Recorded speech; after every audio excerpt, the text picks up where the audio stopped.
السلام علیکم حضرات گرامی، آج ہم جادو، اس کی حقیقت، اس کے اثرات اور قرآن و حدیث سے اس کا تیر بہدف نسخہ، اس پر بات کریں گے۔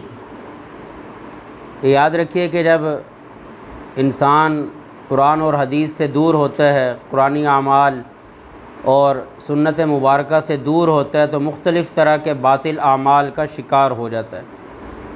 انہی باطل اعمال میں سے ایک جادو بھی ہے، سحر بھی ہے۔ بعض لوگ یہ کہتے ہیں کہ اس کی کوئی حقیقت نہیں ہے، یہ بے بنیاد ہے، غلط ہے، مفروضہ ہے، اور بعض لوگ اس کو مؤثر بالذات سمجھتے ہیں۔ یہ دونوں ہی باتیں غلط ہیں۔ جادو برحق ہے، اس کی حقیقت ہے، لیکن یہ مؤثر بالذات نہیں۔ اس سے جو نفع نقصان انسان سمجھتا ہے وہ اس کی ذات میں نہیں ہے، بلکہ وما هم بضارین بہ من احد الا باذن اللہ۔ اس میں جو نقصان ہے، نفع ہے، وہ اللہ کے حکم سے ہے۔ اور جادوگر جو ہیں، یہ اصل میں کیا ہے کہ شیطانوں سے، سرکش شیاطین سے مدد مانگنا کچھ خاص کلمات کے ذریعے، کچھ خاص کفریہ اعمال کے ذریعے، کہ جب ان کلمات کو پڑھا جاتا ہے، ان اعمال کو کیا جاتا ہے، تو انسان اعمال کے اسلام کے دائرے سے ہی نکل جاتا ہے۔ پھر شیطانی قوتیں اور شیطان، سرکش جنات، وہ ساتھ ہو جاتے ہیں۔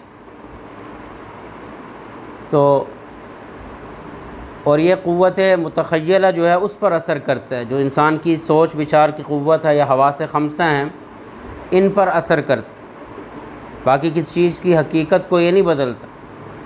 جیسے جادوگروں نے رسیاں ڈالیں، آنکھوں پر یہ اثر کر دیا کہ وہ سانپ دوڑتے ہوئے محسوس ہوئے، حالانکہ انہوں نے رسیوں کی حقیقت کو نہیں بدلا تھا۔ اس لیے موسیٰ علیہ السلام نے اللہ کے حکم سے لاٹھی پھینکی اور وہ ان رسیوں کو، جو سانپ تھے، ان کو نگل گیا۔ تو جادوگر مسلمان ہو کہ ہم نے جو آنکھوں پر اثر کیا تھا، لاٹھی نے اس اثر کو ختم کر دی، وہ تو ان کو نگلنے لگ۔ تو یہ کسی چیز کی حقیقت کو نہیں بدلتی۔ بخاری شریف میں حضرت عائشہ رضی اللہ تعالی عنہ سے روایت ہے کہ آپ صلی اللہ علیہ وسلم پر جادو ہوا، اور اس کا اثر یہ ظاہر ہوا کہ آپ صلی اللہ علیہ وسلم کو دنیاوی معاملات میں، روزمرہ کے معمولات میں ایسا لگتا ہے کہ میں فلاں کام کر چکا ہوں لیکن نہ کیا ہوتا۔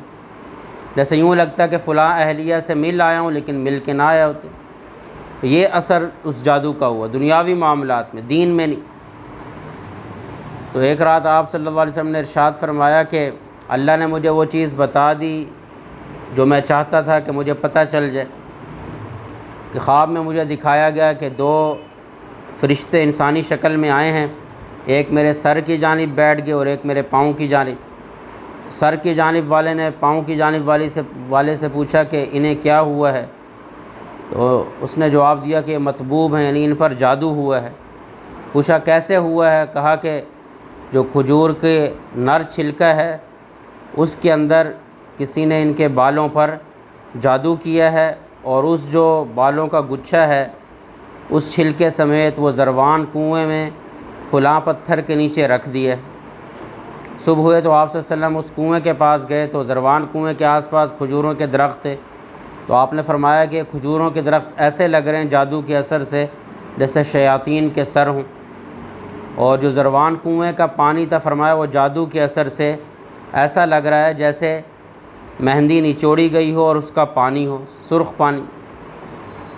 اور پھر اللہ نے آپ صلی اللہ علیہ وسلم کو اس کا حل جو ہے عطا فرمایا، اور یہ حل سب کے لیے ہے کہ سورہ فلق اور سورہ ناس اللہ نے عطا فرمائی، جن کو معوذتین کہا جاتا ہے، کہ ہر قسم کے انسانی اور جنات کے، شیاطین کے شرور سے پناہ مانگنے کے لیے اللہ نے یہ 11 آیات ہمیں عطا فرمائی۔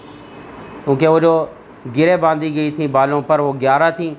ایک ایک آیت آپ صلی اللہ علیہ وسلم تلاوت فرماتے تو وہ ایک ایک گرہ کھلتی جاتی، جادو کا اثر ٹوٹتا جاتا، ختم ہوتا جاتا۔ تو یہ اس کا قرآنی علاج ہے، اور تیر بہدف علاج ہے۔ کسی پر ایسا اثر معلوم ہو، تو ایسے اثرات معلوم ہوں، سایہ معلوم ہو، اس طرح کے وسوساوس کا کوئی شکار ہو، تو ان 2 صورتوں کو اپنا اوڑھنا بچھونا بنا لے، معمول بنا لے، صبح شام، صبح کے اذکار میں، شام کے اذکار میں ان کو پڑھے جی۔ اسی طرح ہر فرض نماز کے بعد ان کو پڑھے جی، پڑھ کر اپنے اوپر دم کرے جی۔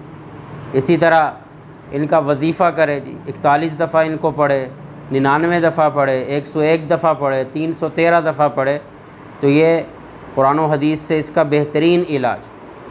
باقی جادو کرنے والے، کرانے والے، کالا علم کرنے والے، کرانے والے، اس میں مدد کرنے والے، یہ اکبر الکبائر ہے جی، کبیرہ گناہوں میں سے بڑا گناہ ہے اور انسان کو کفر کی طرف لے جاتے ہیں۔